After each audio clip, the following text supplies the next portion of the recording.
Hello, I'm GregSolomon. Folks, before I get to the context of this video, I just want to answer some comments and some personal messages that I got inquiring about a perceived weight loss. People asking me if I had lost some weight. For a number of years, I have eaten a very low-fat, healthy diet. And several months ago, I began reading some very bad, negative things about hydrogenated oil and partially hydrogenated oil. And I decided to eliminate that from my diet. I just eliminated anything I look in the label, if it says hydrogenated oil or partially hydrogenated oil, I don't touch it. And just as a natural consequence of that, I lost a few pounds. Not a lot, but a few pounds. I don't have a very large frame, so just a few pounds might show up on me. However, according to those height and weight charts, that you can find them out on the internet or wherever, I am the perfect weight for my height. Perfect, right in the middle of the scale. And I feel in excellent health. I would advise everyone out there to eliminate hydrogenated oil from your diet. It's a real nasty thing if you read about it. Now, let me get to the context of this video. I want you folks to know that I read the comments under my videos. Even if I don't always reply individually to each one, I'll read your comments. And I read several comments under my last video, the one I have titled Atheism, Religion, and God. And there were a few comments. First, I was just going to answer them. I saw one or two, and then I saw a few more. So I thought, I might as well just make a video. I can just answer them quicker in a video instead of typing out individual answers. So I just wrote a few things down, a few comments and questions, and I'll just go through these and give an answer to them. First of all, somebody asked me, they said, Greg, you said in your video when you were asking a preacher to explain why he believed in the Bible, what evidence he had, he just finally said, well, I know that I know that I know. And this fellow said I was critical in describing that and kind of criticized the preacher for that. And that a few minutes later, I went on to say that everybody just knows what constitutes ethical behavior. And this fellow wanted to know how I can reconcile this contradiction, or actually a perceived contradiction, because actually there is no contradiction here. Let me explain this to you. Man is a social animal, okay? Man lives in groups and societies. Men tend to live together in groups. Years and years of natural selection has hardwired into man a sort of moral grammar, if you will. And this moral grammar mandates certain behaviors, certain things that you do to other men and other women, and certain things that you don't do. Certain behaviors. And these behaviors guarantee that the group will prosper and flourish. That's all that is. It's science, basically, what I'm talking about. This, you can look it up. There's an innate universal moral grammar that's just hardwired into it's evolution. Some of you don't believe in evolution, then you'll have a problem with that. But nonetheless, it is science, and it's based in science, as opposed to the preacher or anyone else who says the reason they believe in the Bible, and there's some very incredulous stories in there, because they know that they know that they know.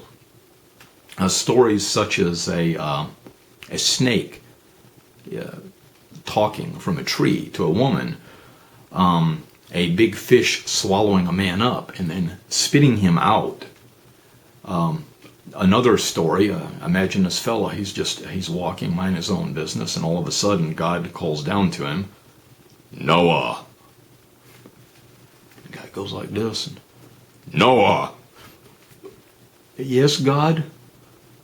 And then God says, I want you to build a big boat. And I want you to take a male and a female animal of all the animals and put them on this boat once you've built it.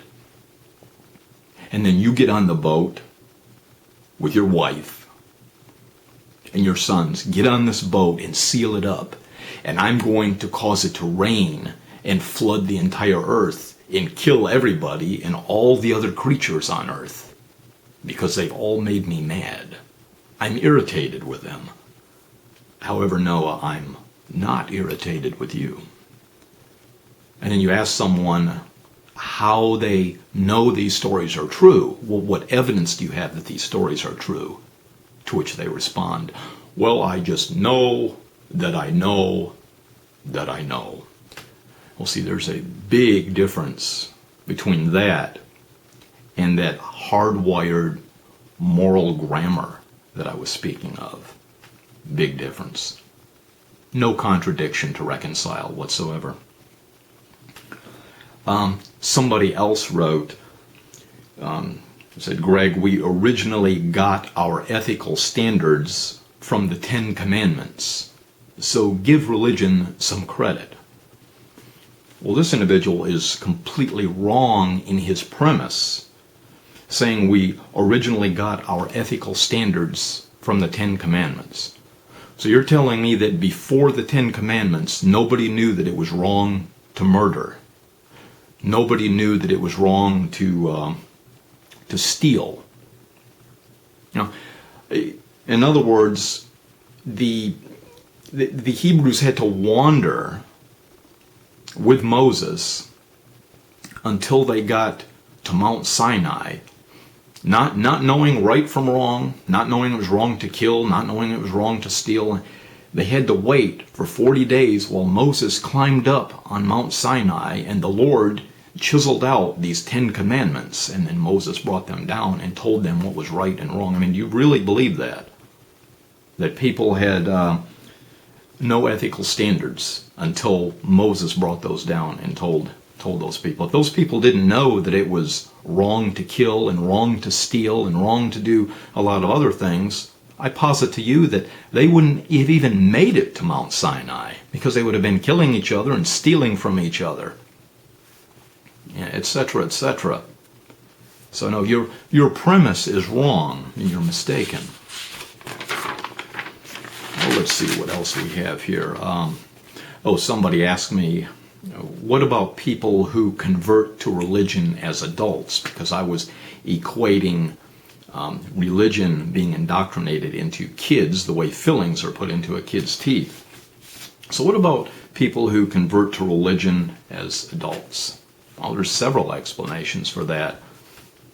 Some of it is just the fear of hellfire. They still have those memories in their head from when they were a kid of hellfire. If you don't do what this book said, and I have the book right here, I got it here in case I need to refer to it for anything. If you don't do what this book says, if you don't believe in this book, you're going to go to a place that is burning. Okay? And there's this creature called the devil. He has a pitchfork, and he will stab you with this pitchfork while you're burning. I don't know where he gets the pitchfork from, if it's bought from Ace Hardware or Lowe's or Home Depot, I don't know. But anyways, the adult, even if they have not followed religion or been religious all their lives, they still have those memories of that in there. So some of them will convert because of that. They're starting to get older and they're starting to think, well, maybe that is true. Maybe there is a place called hell, So, maybe I should get a little insurance here, Smart money just to go ahead and just throw in everything with this book and just believe this and have a little insurance. Other people are a product of broken lives, essentially. Broken lives, no purpose, depressed. As far as purpose goes, look at that book that was written a few years ago called The Purpose-Driven Life. it was a bestseller. I think millions of copies of it were sold. And that's very telling in itself. I mean, there's a lot of people out there who need to read a book by a man to tell them how to have purpose in their lives. Well, this is the kind of people that usually will end up in a church. Or as I said, some people are just emotionally weak. Some people need to be led. As I said, the depression. A lot of people are depressed. No purpose in their life. They will go to church and they find a group support structure in church and a lot of things that help buoy them up.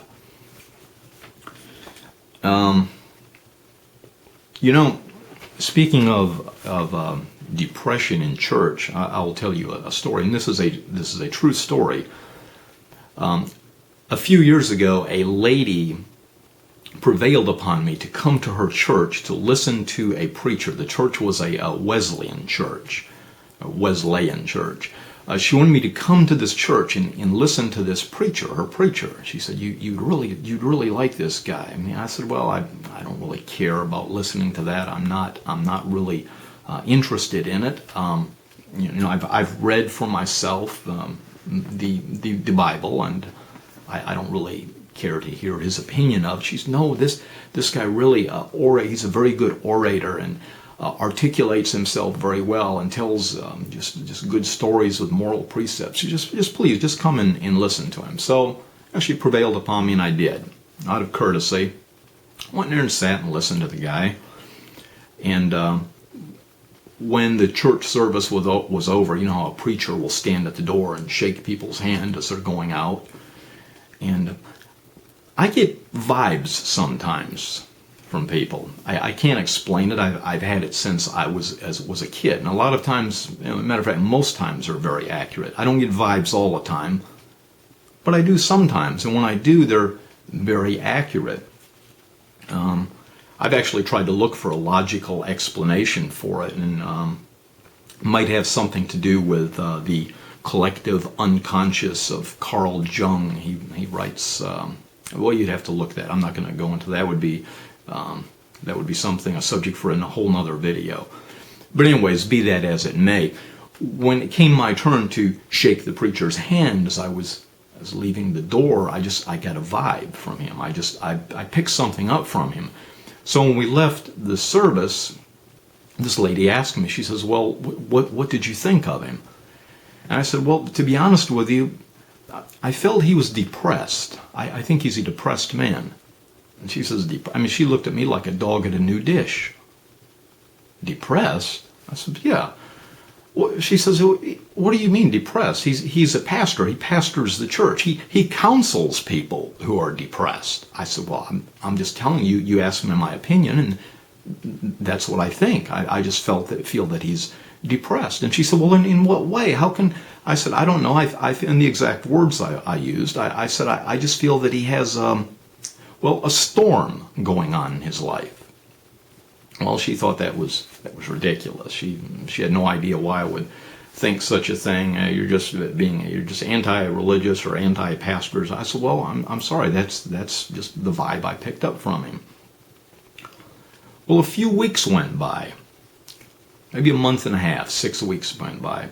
The same lady prevailed upon me to come into this church again with her and listen to a message that this preacher was going to preach. I forget the subject of the message, but she said, oh, this is going to be a really good message. You just got to hear it, and it's very relevant to today. And I said, look, I'll go one more time with you, okay? And just to be nice, be courteous. So I went to this church. Now, if you've ever been in churches, they pretty much all have the same context. They'll start out with some announcements, and they might sing a couple of hymns, and then they will go around with a collection plate. Well, once that was all done, the preacher got up to the podium, but instead of preaching his message, he said, before I preach this message, he said, I have an announcement to make to the church. Now, this is a true story. In fact, I would like to sometime get this lady on video to verify this. True story. He said, I need to make an announcement to the church. He said, this past Wednesday night, there was a church board meeting. And he said, folks, for the past several months, he said, I just felt as if I've had, and he acted like he was searching for words. And then he just said, well, I felt like I've had a storm going on in my life. Now I could see her face turn towards me like that out of the corner of my eye, because those are the exact words that I had said to her 6 weeks previous concerning this guy. And he said, after the church board meeting on Wednesday night, and I nudged her like this with my elbow, and I said, he's going to resign. And she said, shh, don't say. And it was this guy said, after the church board meeting Wednesday night, he said, I went home and I sat down at my desk and I wrote out this, and he pulled a paper out of his pocket. He said, it's my letter of resignation, and I'd like to read it to you. And he opened it up. Well, this lady's jaw dropped. As we're riding home, she says, I don't understand. How could you possibly know? She said, that's the exact words he said. I said, I have no idea. I don't know. I pick up vibes from people. I don't want to sound like it's anything mysterious or eerie. As I said, I've looked for a logical reason for it, and a lot of logic can be found in the concept of the collective unconscious, as I said, that Carl Jung has written about. But anyways, I told her, I said, I don't know, but that's what I felt about this guy. I said, that's why I don't go to churches and sit down and listen to these guys and let these guys lead me around. I let these guys tell me which direction I'm supposed to go in, because this poor fellow didn't even know what direction he's going in. He was depressed and felt like a storm was going on in his life. And there's people coming there twice on Sunday and Wednesday evenings, listening to them, getting supposed guidance for their lives. And he's counseling people. He's got a storm going on in his life and depressed, and counseling other people. That's one reason why I don't go and listen to these guys or visit these sanctuaries. I'm not interested in it, have no need for it. Let's see, what else do we have here? Oh, there's just one more here. It's one guy. He has written, I don't know, like 5 or 6 different comments. He identifies himself as a Christian, but he seems to me to be probably the least Christian of anyone who has identified themselves as a Christian and has commented under my video. One of his comments, he inquired whether I was searching, or made the statement that, I think Greg is searching. Well, no, Greg isn't searching. Greg is acquiring knowledge, which is what I told you about in my other video, such as the Book of Mormon. I'm not searching for any answers in the Book of Mormon. I want to read it so I can understand what's going on with it. If I'm going to debate a subject with someone, if I'm going to debate, for instance, this book, this is the Christian Bible. If I'm going to debate somebody concerning this book, I need to know what's in the book. See? I need to keep my powder dry, or else I will offer up a very poor and shallow debate.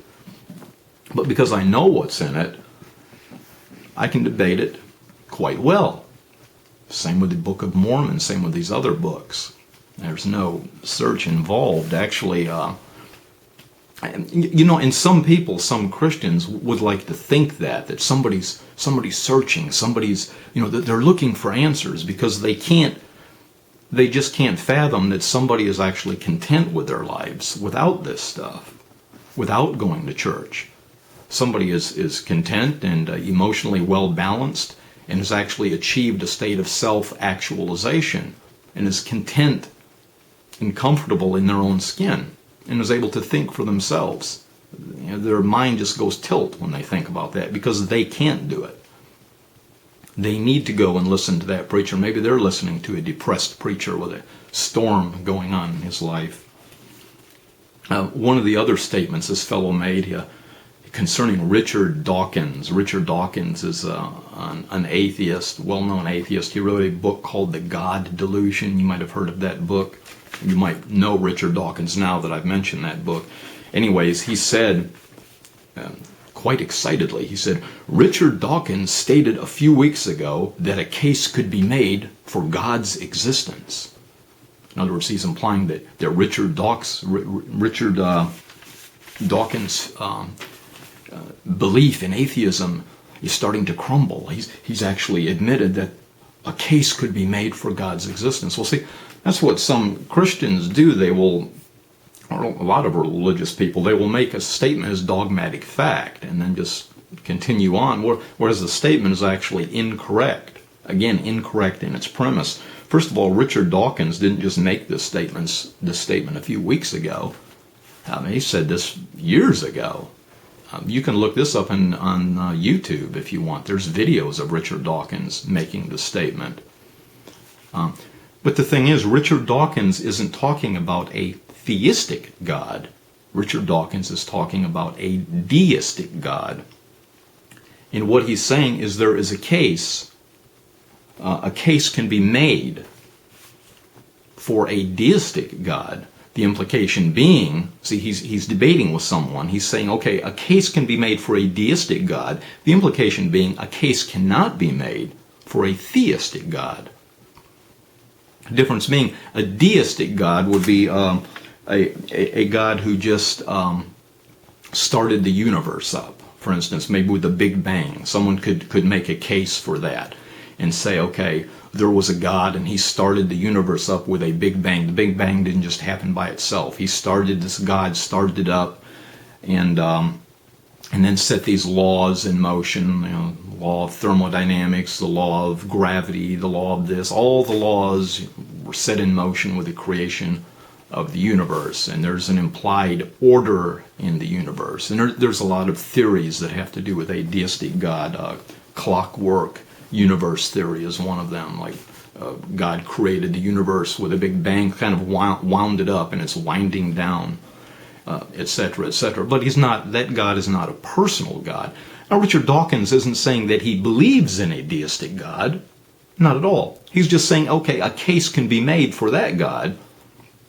A person can't say one way or another whether a God started or caused the Big Bang or didn't. What Richard Dawkins is saying by saying a case could be made for a deistic God, as I said, he's saying by implication, when he's debating, he's saying that the case can't be made for a theistic God, which is a personal God. That God who yelled down and said, Noah, you need to build a boat. See, you can't make a case for that God. There's no scientific evidence for that God. That has to be accepted on total blind faith. That's all Richard Dawkins is saying. This fellow and a lot of others like him have found the statement of Richard Dawkins. Heck, even Christopher Hitchens has said such a thing. They're not saying they believe in a deistic God. They're just simply saying, okay, a case can be made for that. But a theistic God is a far, far cry from a deistic God. And you can look that up on the internet if you want to research it more. Read about the difference between deism and theism. Now, one more thing too. Another fellow, there is one other comment. He said, I talked about proselytizing in my other video, and he said, well, the reason we proselytize is because God has commanded us to. Well, no. That's what you believe. You believe God has commanded you to because it's written in this book, and you have decided to use blind faith and believe what's written in this book. See? I mean, the fellow instates that as if it's an empirical fact. God has commanded us to... No. That's just what you believe. Now, let me say something to you Christians out there. I'm just going to speak to you Christians, and you other fellows and ladies out there who aren't Christians. You can sit back with your favorite beverage and just listen to me talk to the Christians here. It's just between me and the Christians and audience. Christians who have made some comments under my video, talking about, well, Greg this and Christianity that. And, I would tell you that you folks, you Christians out there who are so quick to point your finger at people who possibly do not believe in your book, or do not believe in the stories in your book, or do not take your book literally, and you point your finger at these people and say you're in big trouble for not believing in this book. You are in danger of hellfire because you do not believe this book. Well, what I say to you, Christians, is you need to get your own house in order before you attempt to get the house of other people in order. Because a lot of you people who profess to be Christians and tell other people what they need to do and how they need to believe in your book, you are not living a Christian life. And you know you're not. Matter of fact, I bet you are feeling conviction right now as I'm saying this. You know you're not. You say, it's not enough just to believe in your book.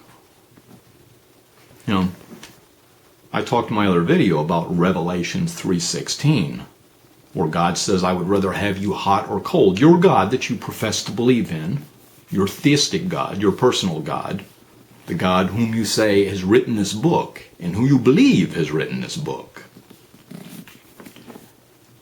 I told you before how he said in Revelations 3:16, I would rather have you hot or cold, but because you're lukewarm, I will spew you out of my mouth. In other words, he's saying, I would rather have you hot or cold. In other words, I'd rather have you against me than lukewarm. And I posit to you that there's a lot of these Christians out here who are pointing their fingers at other people and telling them they need to believe in this book or they're going to burn. And they are lukewarm Christians. And there's another verse I would draw your attention to. And that verse is Luke 6:46. Make no mistake, I said I have read this book, so I can quote it chapter and verse. If a Christian quotes it to me, I will quote it right back to them in their face. And I will ensnare them with their own words and with the words of the book that they profess to believe in.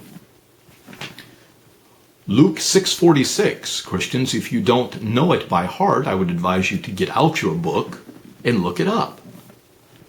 And you will find that your Lord, your Jesus, says in that verse, why do you call me Lord, Lord, but do not the things that I say? And what things does he say? Well, this book is full of things that he says, but you're not doing them. So why do you call him Lord, Lord? Your Lord is asking you that. Why are you calling me Lord? What right do you have to call me the Lord of your life when you're not doing the things that I say? See, that verse convicts you. That's not me. That's not GregSolomon convicting you. That's your Lord convicting you with his words, not mine. What words are in this book? What things are you supposed to do? Where God says, why do you call me Lord, Lord, and do not the things that I tell you to do?